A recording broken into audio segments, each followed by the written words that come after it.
E se eu te dissesse que a história mais repetida sobre a origem do mal pode não estar na Bíblia? E se Lúcifer, como aprendemos, nunca foi descrito como um anjo caído? Durante séculos, ouvimos a mesma narrativa. Um anjo perfeito, expulso do céu, que se tornou Satanás. Mas, e se essa história for uma construção posterior? Hoje, vamos abrir o texto bíblico, sem tradições, sem dogmas, apenas o que está escrito. Prepare-se, porque a verdade pode ser diferente do que você imaginava.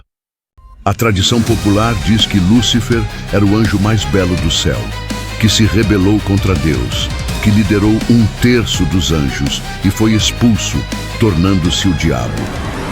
Mas onde exatamente está essa história na Bíblia? Você consegue citar o versículo?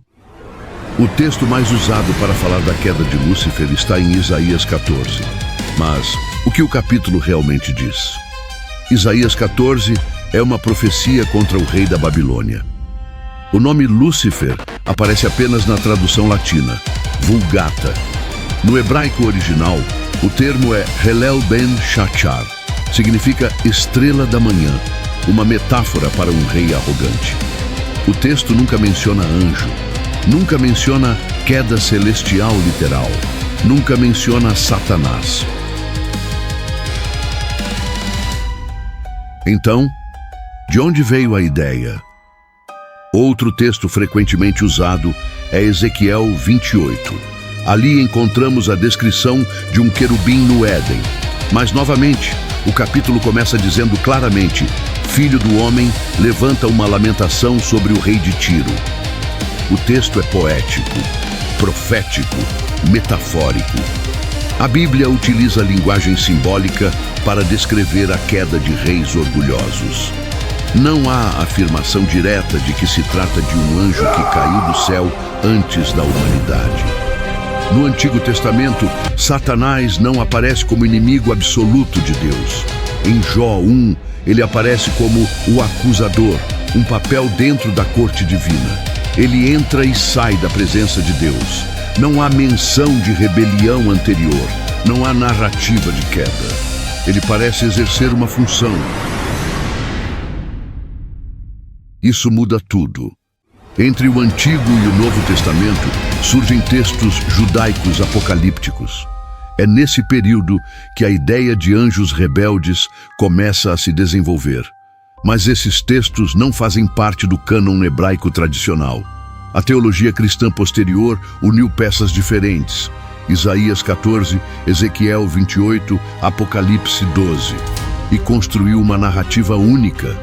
Apocalipse 12 fala de um dragão que é lançado à terra, mas o texto está cheio de símbolos.